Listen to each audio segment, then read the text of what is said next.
Hello बच्चा party. As you know that कि आपकी जो एग्ज़ाम है वो नीट की एग्ज़ाम की हम बात करेंगे। तो नीट की एग्ज़ाम आपकी मई में आने वाली है।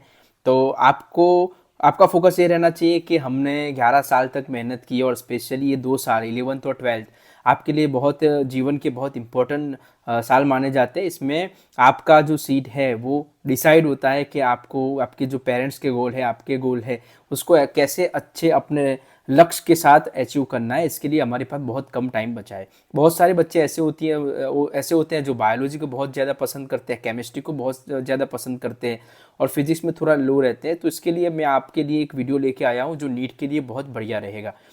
ये वीडियो ऐसा बताता है, इसका मतलब ऐसा है कि आपको ये समझना है कि इसमें से जो मैं आपको टॉपिक बताता हूँ उसके आसपास में क्वेश्चन ऐसे आ सकते हैं। तो रिमेंबर दैट, ऐसा नहीं है कि जो मैं बोलूँगा वैसे ही आएगा, लेकिन इसके आसपास अगर मैंने आपको बताया इधर से 3 क्वेश्चन आएगा तो शायद 2 आ सकता है, हो सकता है 4 भी क्वेश्चन आ सकता है। मोटा मोटा आपको मैं बता दूं कि जो फिजिक्स के बारे में जब हम पढ़ते हैं तो बहुत सारे बच्चों को ऐसा लगता है कि हार्ड है। इसलिए मैं आपको अभी से, क्योंकि आपके बोर्ड की एग्जाम भी आने वाली है, जीएससीबी बोर्ड हो या फिर सीबीएसई बोर्ड हो या फिर एनी अदर स्टेट बोर्ड हो, तो इनके लिए आपको ये याद रखना है कि आपके पास दो चीज़ें हैं। यहाँ पे आप अकेले हो और आपके दो रास्ते, एक बोर्ड का रास्ता है और एक आपका जो नीट का रास्ता है।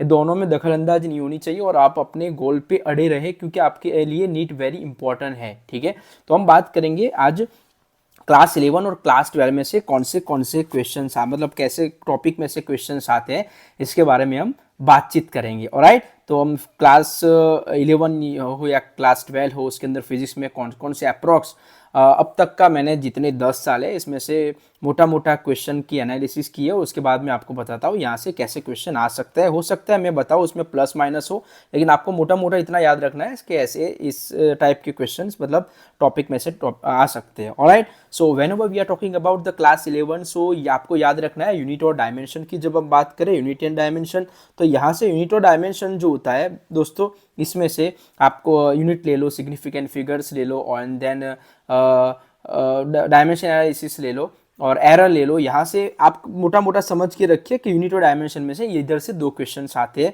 और साथ साथ में इधर से मैंने लिखा है vernier calipers and screw gauge. याद रहे, लास्ट कुछ 5 साल से यहाँ से लगातार एक क्वेश्चन जो रहता है वो मिनिमम इधर से रहता ही है प्यारे बच्चों। तो आपको ये ध्यान रहे कि vernier calipers and screw gauge में से यहाँ से क्वेश्चन मोटा मोटा आता ही है। तो आपको समझना है कि यहाँ से आपको क्वेश्चन जो है वो अच्छे से करने रहेंगे। ठीक है, बहुत सारे आपको कोई रेफरेंस बुक, जैसे एनसीईआरटी की जो बुक है उसको रेफरेंस बुक मान के चलिए और बहुत सारे आपके पास मॉड्यूल होंगे, उसके अकॉर्डिंग आप पढ़ाई कर सकते हो। तो यहाँ से क्लास 11 में से यूनिट एंड डायमेंशन में से आपके 3 क्वेश्चन आ सकते हैं। नेक्स्ट चलते हैं मैकेनिक्स की तरफ। मैंने लिखा है साइड पे मैकेनिक्स में, यहाँ पे दोस्तों 10 क्वेश्चन आ सकते हैं। 10 क्वेश्चन बहुत बड़ी चीज़ है, 10 × 4 करेंगे तो आपका 40 मार्क्स का यहाँ पे पोर्शन आ सकता है। तो इसके लिए जो एनसीईआरटी में गिवन है पोजीशन एंड वेलोसिटी, यहाँ पे समझना ये है बच्चों, प्यारे बच्चों समझना ये है कि यहाँ पे position and velocity and acceleration graph जो है तो आपको एनसीईआरटी में से अच्छे से करने और रेफरेंस बुक है इसमें से आपको अच्छे से पढ़ने, उनके अलग अलग पॉइंट ऑफ व्यू से ग्राफ को देखने और यहाँ से क्वेश्चन आने के चांसेस ज़्यादा है। और यहाँ पे मैंने सेकंड नंबर पे यहाँ पे लिखा है मोशन अंडर ग्रेविटी। तो यहाँ से भी क्वेश्चन आने के चांसेस जो है वो बेहतरीन रहते हैं और आ सकते हैं बिल्कुल। तो इसको आप अच्छे से पढ़ सकते हो इधर से टॉपिक में से। तो मैंने आपको यहाँ पे टॉपिक दिया है, इस टॉपिक में से अलग अलग टाइप के क्वेश्चन आ सकते हैं। ठीक है, राइट। सो प्रोजेक्ट है, मेरा ऐसा मानना है कि 2026 का जो नीट का जो पेपर होगा इसमें से ये जो 2 टॉपिक है, 2 टॉपिक इन द सेंस के प्रोजेक्टाइल मोशन है हमारे पास और दूसरा इधर लेके चले सर्कुलर मोशन की बात करें और प्रोजेक्टाइल मोशन, इसमें से 1 क्वेश्चन या 2 क्वेश्चन तो आएगा ही, मेरा ऐसा अनुमान है। ठीक है, और जब हम बात करते हैं नेक्स्ट टॉपिक के अंदर मतलब मोमेंटम है, कंजर्वेशन ऑफ मोमेंटम। इधर आप मान के चलिए मोटा मोटा कि कंजर्वेशन ऑफ मोमेंटम में से ऐसे बहुत बार ऐसा होता है कि बहुत सिंपल क्वेश्चन आता है, इम्पल्स का क्वेश्चन डाल देते हैं, एंगल फाइंड करना होता है। ठीक है, तो ऐसे बहुत सारे क्वेश्चन जो है और प्रीवियस साल में पूछे गए हैं। तो यहाँ से आप समझना है कि मोमेंटम कंजर्वेशन में से क्वेश्चन आ सकते हैं, इसको अच्छे से प्रिपेयर करें। तो 3 टॉपिक में से शायद दो क्वेश्चन आए। ठीक है, नेक्स्ट हम बात करेंगे मैकेनिकल एनर्जी कंजर्वेशन, मतलब इसमें से काइनेटिक एनर्जी और पोटेंशियल एनर्जी और कंजर्व एनर्जी क्या है, इसका रिलेशन आप अच्छे से समझे, वो कब अप्लाई होता है। काइनेटिक एनर्जी और पोटेंशियल एनर्जी के रिलेशन के साथ साथ उसके न्यूमेरिकल बहुत सारे हैं, उसको आप अच्छे से करो तो यहाँ से भी क्वेश्चन के आने के चांसेस, मैंने ऐसे ही क्वेश्चन इधर लिए हैं, मतलब टॉपिक लिए हैं जहाँ पे आपके आने के चांसेस क्वेश्चन की एनालिसिस करके के आपके यहाँ पे टॉपिक में से क्वेश्चन आने के चांसेस जो है दोस्तों वो ज़्यादा है। ठीक है, अब हम बात करेंगे टेंशन इन नॉर्मल फोर्सेस, मतलब यहाँ पे फ्रिक्शन की बात की जाए, अलग डिफरेंट टाइप ऑफ फ्रिक्शन है। ठीक है, फ्रिक्शन के टाइप्स है और फोर्सेस के टाइप्स है।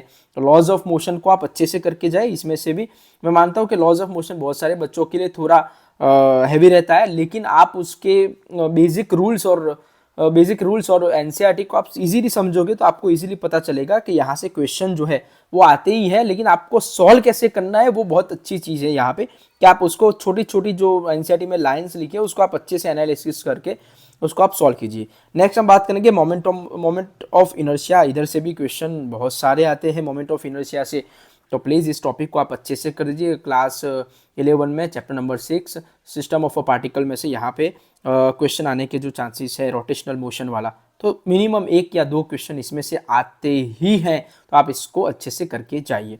और ओके, और हम बात करेंगे यहाँ पे इक्विलिब्रियम प्रॉब्लम्स, यहाँ पे different kind of force, pseudo force है और भी बहुत सारे फोर्सेस है, उसका कॉन्सेप्ट लगेगा।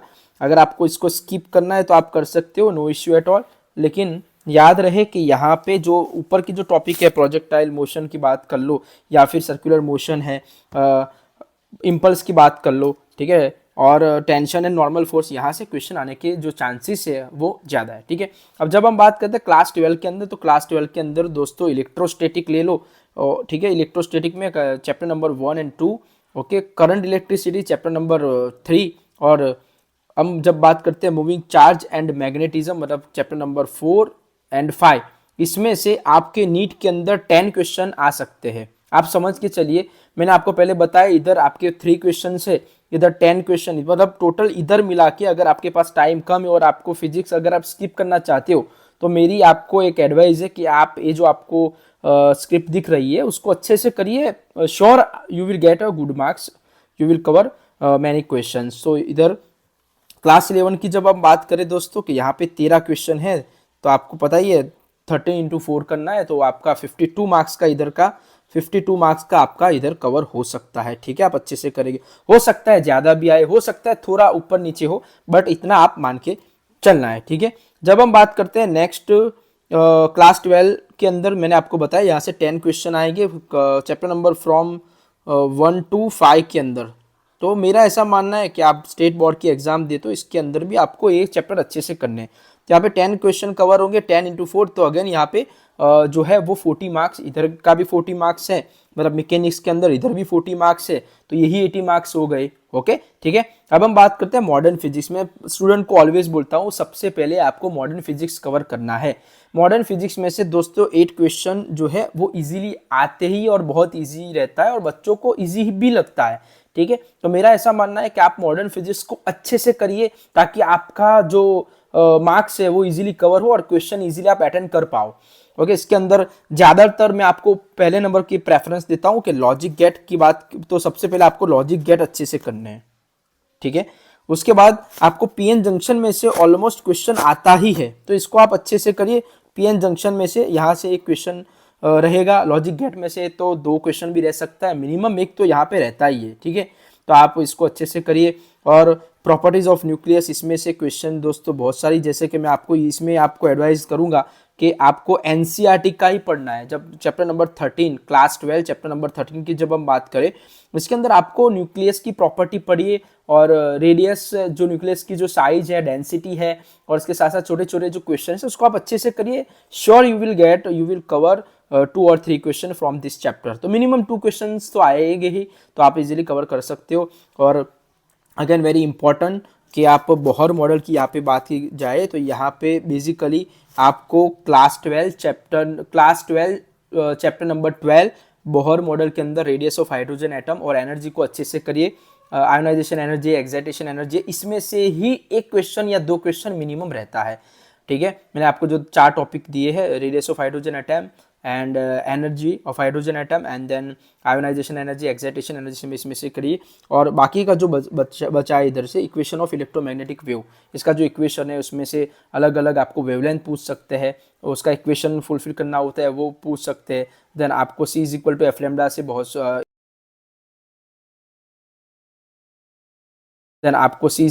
लेमडा से इसमें से बहुत सारे कॉन्सेप्ट आपके क्लियर हो गए।